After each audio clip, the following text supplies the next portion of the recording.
Still on the state of the province addresses countrywide, we focus on Limpopo. And the Premier, Dr. Phophi Ramathuba, outlined their priorities yesterday in Limpopo and joins us now via a video link. Good morning, Premier, and welcome to the program. Thank you for your time. I want to start with the population growth in Limpopo because it amplifies the demand on service delivery in your province, and you shared that the population of the province is now 6.5 million, an increase of 1.2 million since 2011. What's driving the population growth in Limpopo? Morning, Imani, and morning to all your viewers out there, and thank you for giving us this opportunity. The Limpopo, if you look at the Statistician General's report, and so most of the time we always laugh when he raised this issue that fertility rate amongst the people of Limpopo, within the country, Limpopo is one of those provinces wherein our fertility rate is very high, and we always laugh, which is true. Because when you look at the number of children that are born in Limpopo, comparatively speaking with other provinces, the population from 0 to 15, 14 years, it's high. It starts declining after teenage life when they start to look for greener pasture for economy. So basically, what is increasing our population is the fact that, yes, we are able to give birth. And we've also seen recently, as I've also indicated, the life expectancy, which at some stage for women was at 56, has now improved to 68. Now, when you increase the life expectancy, when your fertility rate is high, then your population, of course, it meant to grow, and yeah. we have, yes. I mean, it's good to hear, you know, that all is well when it comes to that, because we see challenges in other provinces, for example, around in-migration, which really inflates and triggers population growth, again, which places, you know, an unexpected demand on the provincial fiscus. This leaves you in a situation where I suppose you can plan better. But you add to that now an unemployment level of almost 32%. 1 in 3 employable people sitting idle in the province, mostly women and young people. How are you planning to change this and create jobs? Actually, Imani, we are even the first one to accept the fact that when you talk about official unemployment rate sitting at almost 32%, it's even worse with the expanded, where you include the discouraged, because being a rural province, for instance, I always say a young person from Madimbo who must travel almost 300 kilometers to seek for work in Polokwane get discouraged because the little money you have, you are using it on transport every day. You rather reserve it for food. So that is why, if you look at our speech, you look at our LDP, which we have just finalized, the main focus is on bringing initiatives, catalytic projects, focusing on the sunrise economy, areas where we can work towards inclusive economic growth. Because if we win on that aspect, you would see that you will then begin to have job creations if you attract more investors to come in our province. So that is why you had us reporting back on the investment conference, which last year during our inauguration speech, we spoke of we are targeting 50 billion of investors, but then we've been able to attract 120 billion of investors, which is a positive sign to show that the markets, the business is starting to have confidence in our administration. Then the next step is, how do we now follow them up by making sure that we create a conducive environment for them to be able to now starting to realize, because investment can be there in paper, but if there is no development, if the construction does not start, you forget about having jobs to be created. So it's good to have investors. But for me, where we are sitting as the 7th administration, we want to see more development, which will then give you more jobs. Yeah, I think, Dr. Ramathuba, the one thing that always kind of concerns us is a lot of, what premiers say and the new executive of a province say is always starting point and futuristic. You get this idea that they're working from scratch. We know that yours is a province with so much potential. You've got PGMs, you've got iron ore, you've got chromium, you've got coal, diamonds. I mean, a whole range. I can read an entire list of things that you have. 80% of all hunting in the country takes place in your province. You produce the lion's share of South Africa's mangoes, papayas, the tea, the citrus, the bananas, and so on, tomatoes, 285,000 tons of potatoes, and, so many oranges as well. So there's a really powerful outlook for ecotourism, beneficiation, hospitality. Again, the list is endless. And yet we hear about, the starting point and the need to attract investments going forward. Is there nothing already in the kitty? I know that you talked about the development conference and there is a focus now on certain areas and certain opportunities in the economy, but why hasn't this been activated? Why hasn't this potential truly been unlocked even before you came into the seat? I think, like I always say, what is we need and we're lacking as politicians, learning from what the Chinese have, which probably we don't have. It's conviction. We need political will to drive whatever a project we aimed at. We need disciplines amongst ourselves to make sure that anything that we plan, we end up executing. So what you're saying, it's quite correct. Limpopo is rich in its natural resources. And this is the language that and the slogan that we've been singing over the years. And if you look at this as a state of the province address, we said, let's move away from this slogan that we are rich in minerals. People know, they understand that. But the question is, what is it that we are currently doing? And then we are saying, yes, we've been singing about the special economic zone to say these are going to be the game changer. And it has been for years. Now we are saying people no longer want to hear about the special economic zone. That is why you would see in the speech, we became even, went down to be operational, to say on the north side, the challenge that we picked up, because we spent our 6 months in office since the 2nd of August when we gave our inaugural address. We spent the 6 months trying to understand what are the problems, what are the challenges that is making it impossible for us to implement, because policies are there, ideas are there, projects, initiations are there. But the challenge here is that where lies the problem in terms of implementation? You could see it with the economic Musina Makab. The challenge was on the land, and we pushed hard work, and now the land has been handed over to the province by relevant ministry.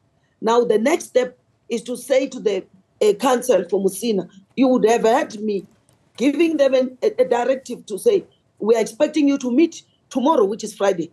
Now that we just received that a letter last week, Friday. So we gave them 7 days to call a council. Today they are going to meet. Once they meet, they are going to be able to say the land has been rezoned.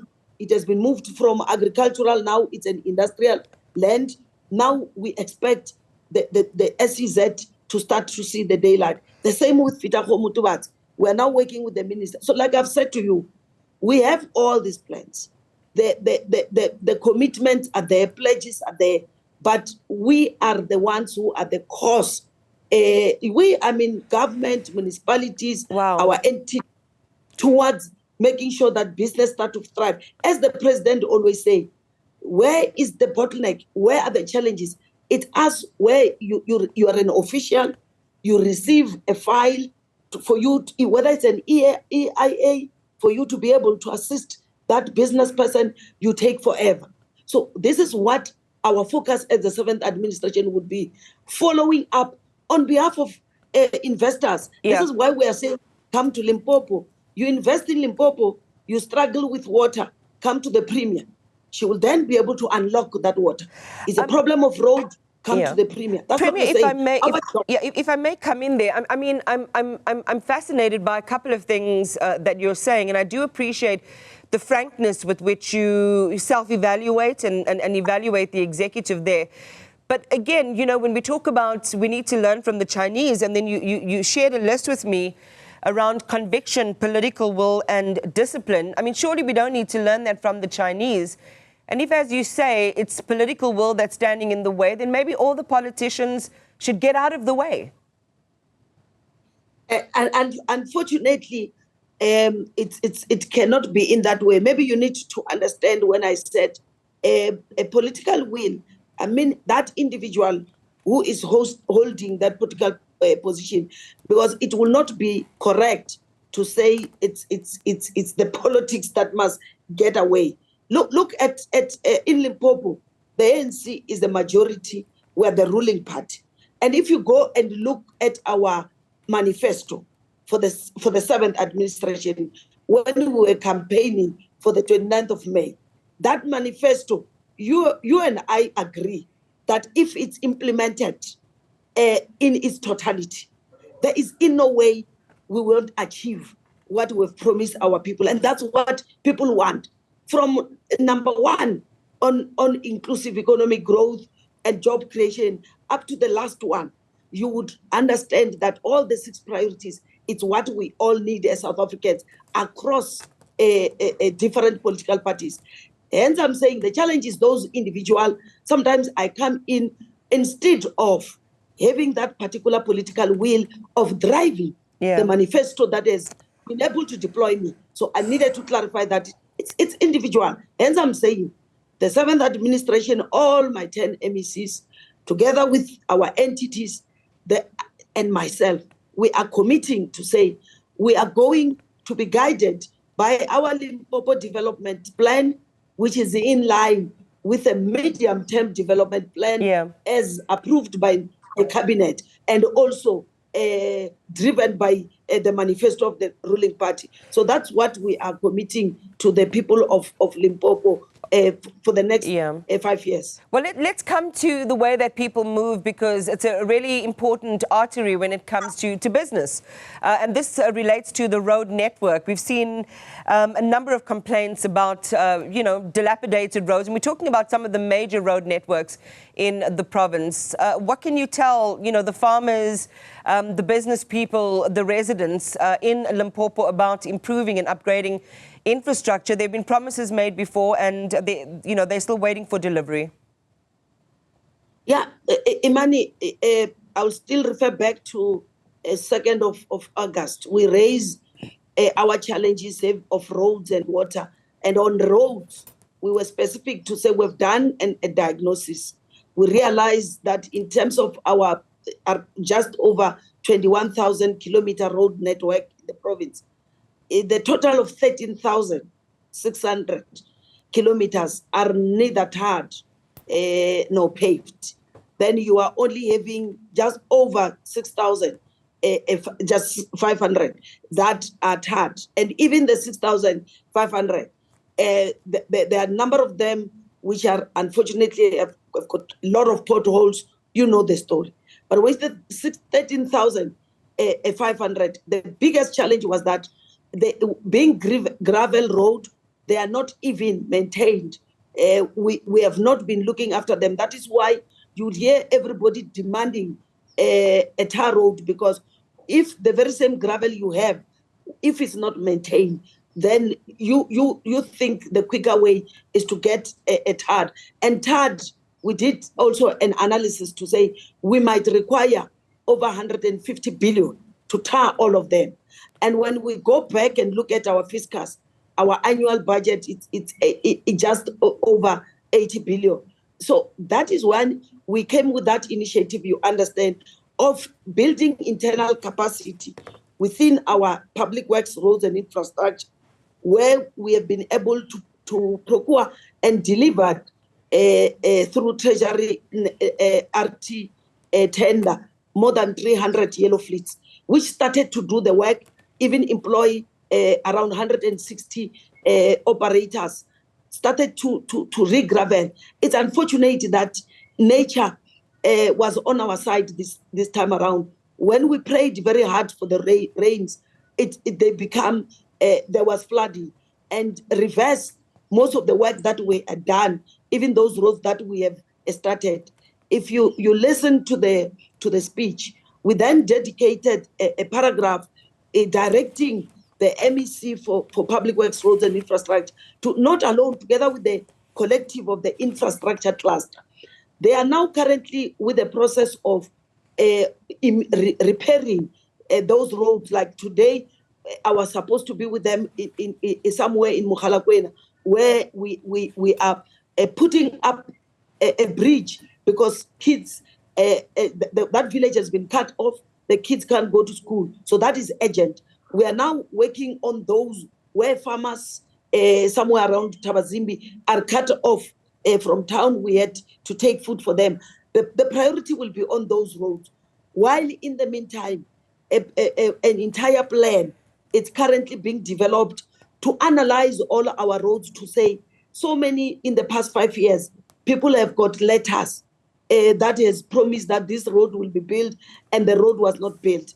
We're going to go back, we're busy going back to all those promises.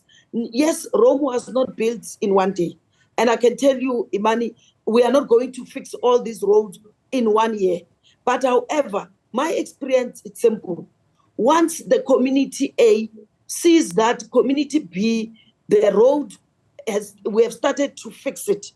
Community A start to say, hey, this government, it's not just a government of promise. They make commitments. Even with us, they will come. So the problem here is that when you sit and you do nothing, the people get impatient. Yeah. Hence, we are saying we acknowledge the challenges. We have seen the problem, the roads and the floods cost us a setback, Imani, but we are resilient. And believe me, in the next 6 months, when you invite me, you will hear us talking a different language, saying to you, contractors have already started in this particular road, the internal capacity, because this is a parallel process. Yeah. We are using internal capacity and also we are using the private, where the state does not have capacity. We are now bringing in the private sector. The problem is when you outsource everything, even where state is supposed to have internal capacity. All right, we'll check back with you in 6 months on the R572, Eland Road, N11, and other major roads in Limpopo and see what progress you'll report there. I want to look quickly before I let you go, and if there's time, we'll also talk about some of the good things in your speech yesterday around electricity provision. But before we get there, in 2009, Premier Muyeshe, a village in the Mopani district, was once identified as the poorest in the country. According to the National Comprehensive Rural Development Program, it lacked all of the basic services like water, electricity, proper roads, and even adequate housing. Do you know what its status is now? Have things improved for that community?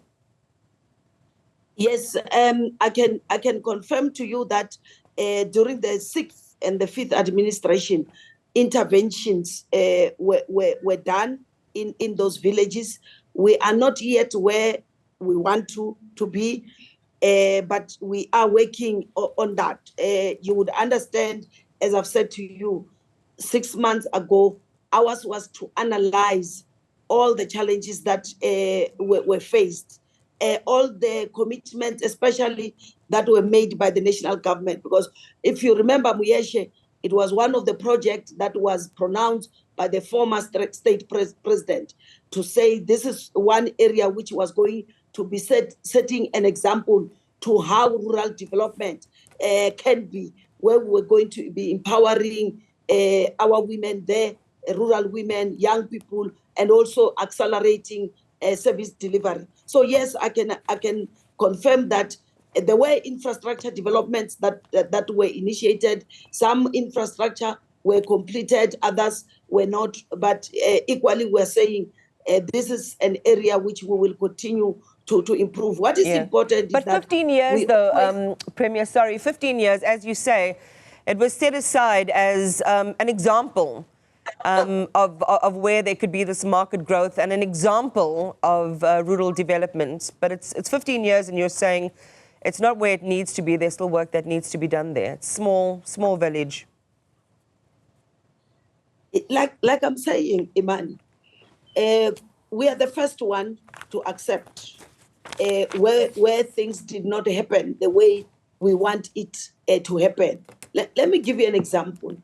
I said last year, we want to launch what we called Hinomati Friday, because we know with this project, we'll be able to address the challenges of water in Giani, which is also inclusive of that particular area.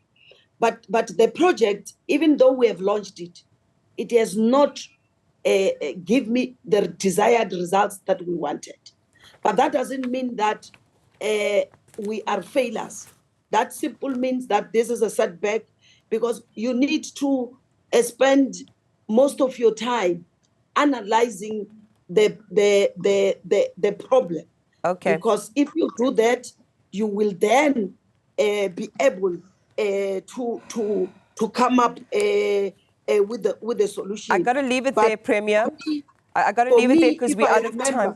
We're out of time, though, but I do appreciate being available for the conversation and the explanations that you are sharing with us. Again, we'll continue to see development and growth promises made by the Premier there of Limpopo, Dr. Phophi Ramathuba.